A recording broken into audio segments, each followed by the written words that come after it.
नमस्ते दोस्तों, मनमोहक हिंदी कहानियाँ चैनल में आप सभी का स्वागत है।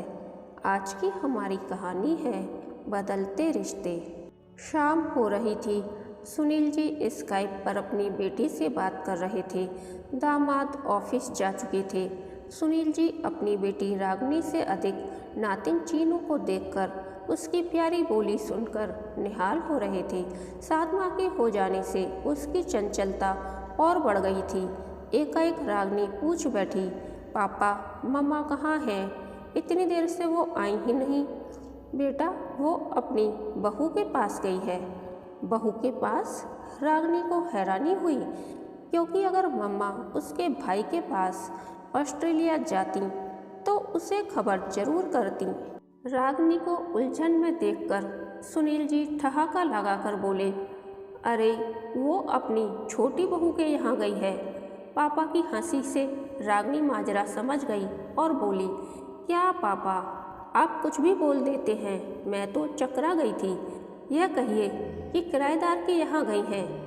अरे भूल कर भी किराएदार ना कहना, वरना तुम्हारी मम्मा बुरा मान जाएगी। वैसे तुम दूर रहकर सेफ हो ना, इसलिए किराएदार कह सकती हो, पर मुझे अपनी शामत थोड़े ही बुलानी है। कहकर पापा हंसे तो रागनी भी हंसने लगी। फिर एकाएक संजीदा होकर बोली, पापा मजाक अपनी जगह है, लेकिन आप मम्मा का जरा ध्यान रखिएगा। कोई भी उनके भोले स्वभाव का सहज ही फायदा उठा सकता है। आजकल समय बड़ा खराब चल रहा है, क्या पता किसके दिल में क्या है। मम्मा तो किसी पर भी भरोसा कर लेती है, रिश्ता बना लेती है, इसलिए पापा आप ध्यान दीजिएगा। वैसे सुनील जी की छोटी बहू वाली बात सही भी थी, क्योंकि आजकल मालती जी बहुत प्रसन्न रहने लगी थी। ऐसा नहीं कि उन्होंने नया मकान या नई कार खरीद ली हो, यह सब तो उनके पास पहले से ही है, पर इन सब के बावजूद वे खुश नहीं रह पाती थी। और इसकी वजह बस यही थी कि उनके बच्चे भारत में नहीं रहते। बेटा अपने परिवार के साथ ऑस्ट्रेलिया में, तो बेटी अपने परिवार के साथ अमेरिका में। वे इतने अधिक व्यस्त हो गए थे कि 2 साल से अधिक समय हो गया था, पर भारत नहीं आ पाए थे। हालांकि स्काइप पर रोज ही चैटिंग तो होती रहती थी, पर उसमें वो बात कहाँ जो अपने बच्चों के साथ रहने में है। विशेषकर अपने प्यारे नटखट से पोते वंश व चंचल नातिन चीनू को लैपटॉप पर देखकर, उनकी प्यारी प्यारी बातें सुनकर मालती जी की आंखें ही भर आती थीं, जिसे देख सुनील जी हंसने लगते। इस पर मालती जी नाराज होती तो सुनील जी कहते, अरे अब कम से कम लाइव चैट तो कर सकती हो, वरना पहले तो चिट्ठी व हाई रेट ISD कॉल से ही संतोष करना पड़ता था। लेकिन मालती जी को चैन नहीं पड़ता। अकेलापन कुछ ज़्यादा ही सताने पर मालती जी ने अपनी सहेली की सलाह मानते हुए घर के ऊपरी हिस्से में बने 2 रूम सेट को किराए पर उठा ही दिया। उसका कहना था कि किसी ऐसे छोटे परिवार को किराए पर देना जिन लोगों का स्वभाव अच्छा हो, इससे तुम्हारा अकेलापन दूर हो जाएगा और मन भी लगा रहेगा। बात समझ आई तो वे किराएदार रखने को तैयार हो गए। पैसा उनकी प्राथमिकता तो थी नहीं, इसीलिए बस यह देखा जाता कि किराएदार मन मुताबिक हो, जिससे अकेलापन तो दूर हो सके, परिवार का भी एहसास हो सके। इसी कारण से अकेले रहने वाले लड़के या लड़कियों को साफ मना कर दिया जाता, फिर चाहे वे स्टूडेंट हों या नौकरी करने वाले हों या कितना भी किराया दे रहे हों। कई लोगों ने उनको PG बनाने के अनेक लाभ समझाए, पर वे कह देते, इन झमेलों में कौन पड़े, बस फैमिली होनी चाहिए। आखिरकार उनको राजेश का परिवार पसंद आ गया। एक नामी फार्मा कंपनी में एरिया मैनेजर राजेश, पत्नी दिव्या जो इसी शहर के कॉन्वेंट स्कूल में शिक्षिका थी, व उनकी 3 साल की बेटी तनु, बस छोटा सा परिवार। हालांकि मालती की चाहत ऐसे किराएदार की थी जहां पत्नी हाउसवाइफ हो, ताकि अकेलापन दूर हो सके, जीवन की एक रास्ता भी कुछ कम हो सके। लेकिन आज की इस दोहरी आमदनी की मानसिकता वाले समय में ऐसा परिवार मिलना मुश्किल था। इसलिए मालती ने अपनी इच्छा से समझौता करते हुए इस परिवार को ही किराएदार रख लिया था। दिव्या सुबह 8 बजे तनु को लेकर स्कूल निकल जाती और दोनों ही 3 बजे लौटते। सुबह 9 बजे निकलने वाले व देर रात वापस आने वाले राजेश महीने में 10 दिन तो टूर पर ही रहते। इसलिए दिव्या का भी काफ़ी समय मालती जी के साथ बीतता। दोनों एक दूसरे के अकेलेपन और दुख सुख की साथी बन गई थीं। मालती जी उसे अपनी बहू मानती तो दिव्या भी बहू जैसा व्यवहार करती व उन्हें पूरा मान सम्मान देती। जब तनु मालती जी को दादी कहकर बुलाती तो वह जैसे निहाल हो जाती। मालती जी उसकी अनेक इच्छाएं पूरी कर देती, बल्कि खुद ही कभी महंगा खिलौना तो कभी तरह तरह की खाने पीने की चीज़ें देती। कभी कभी दिव्या नकली रोश दिखाते हुए कहती, क्या आंटी, आप इसकी आदतें खराब कर रही हैं। कल को हम लोग कहीं और रहेंगे तो इसके ऐसे नखरे कौन उठाएगा। इस पर मालती जी उसे प्यार से डपटाते हुए कहती, तू कौन होती है हम दादी पोती के प्यार के बीच आने वाली। और यह सब पैसा मैं कोई ऊपर तो ले नहीं जाऊंगी। वैसे भी तुम लोगों को यहाँ से जाने ही कौन देगा। इतने दिनों के बाद मुझे मौका मिला है अपनी पोती के साथ रहने का। इसके बाद वास्तव में मालती जी को खुश रहने के जाने कितने ही बहाने मिल गए थे। कहाँ तो वे पहले करवा चौथ की पूजा अकेले रस्म अदायगी के लिए ही करती थीं, पर इस बार तो उनका उत्साह देखते ही बनता था। दिव्या को साथ लेकर उन्होंने जाने कितने पकवान बना डाले थे।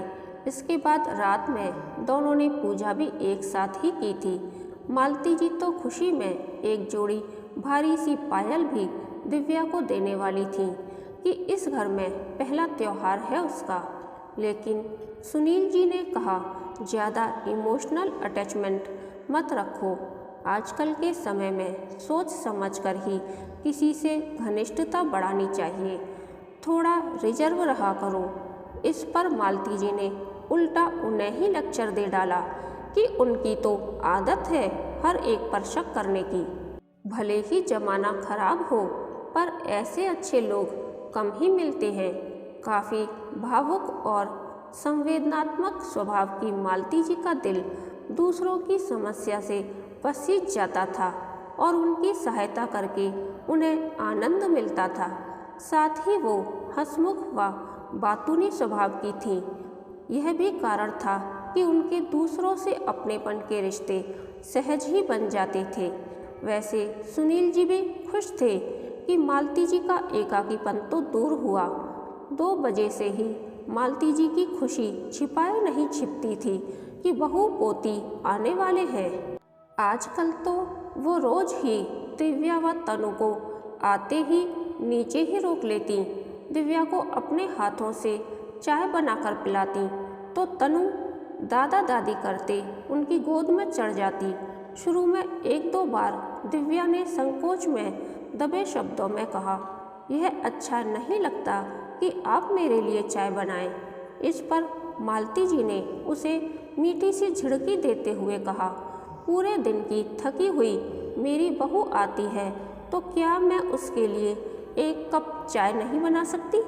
डिनर में अक्सर दोनों ही अपनी बनाई हुई सब्जी, स्पेशल डिश आदि एक दूसरे को देती थी। बल्कि दिव्या ने तो मालती जी से कई पारंपरिक व्यंजन सीखे तो उन्हें केक, पिज़्ज़ा, चाइनीज़ आदि नई डिशेस बनानी सिखाई।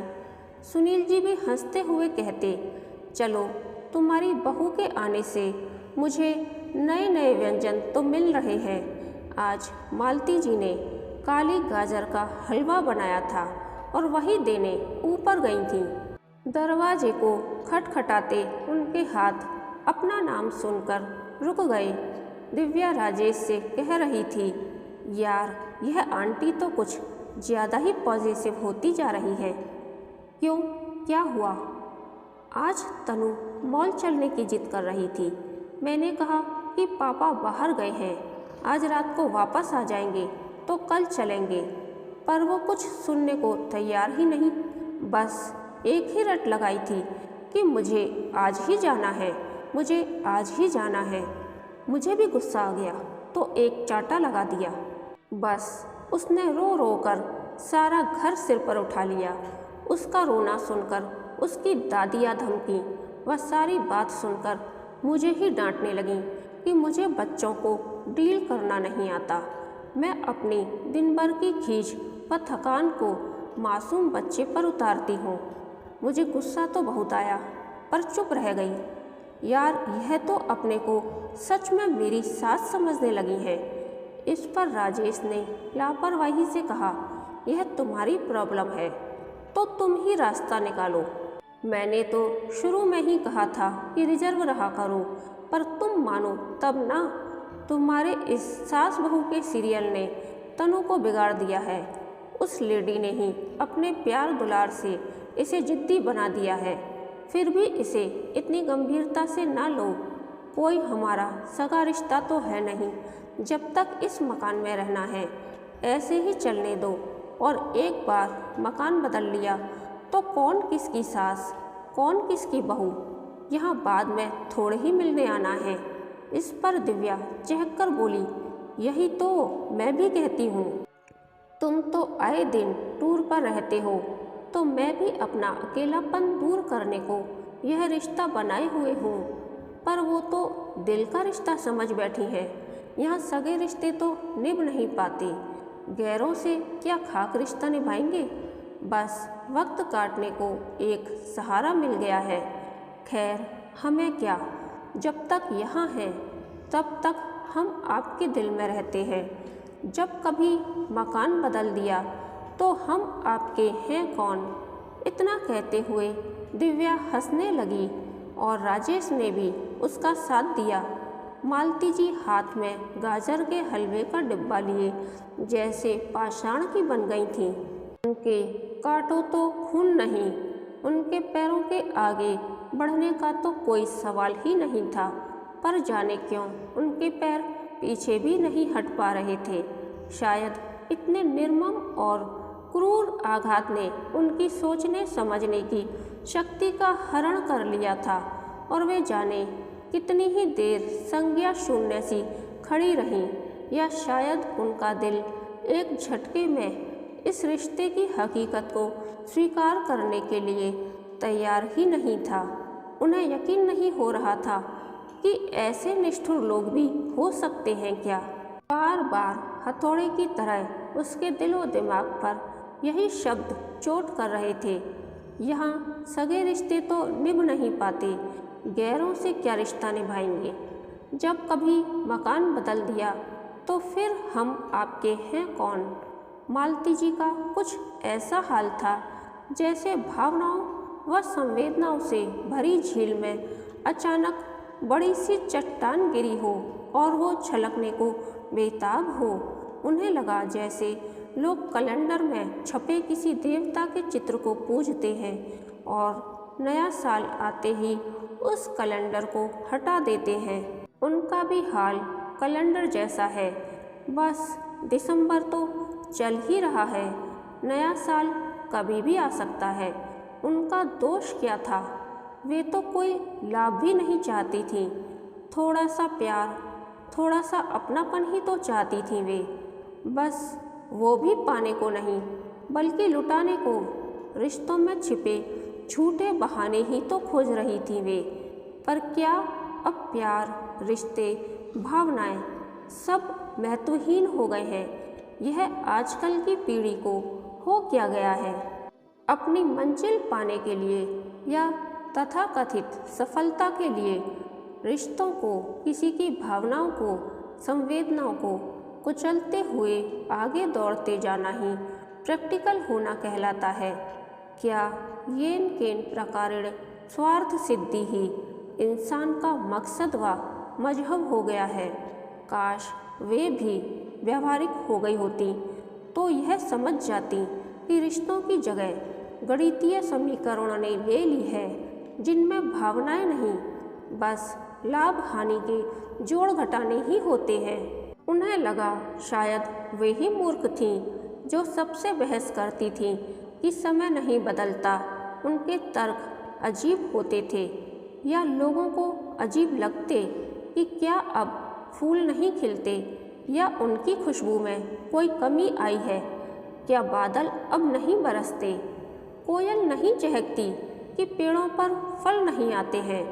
जब प्रकृति की कोई कृति नहीं बदली तो कैसे मान लिया जाए कि समय या इंसान बदल गया है।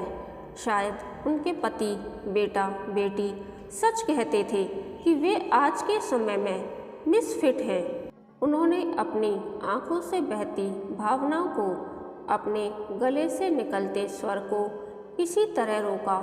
ऐसा नहीं था कि वे रोना नहीं चाह रही थीं, बल्कि वे तो फूट फूट कर रोने को बेताब थीं।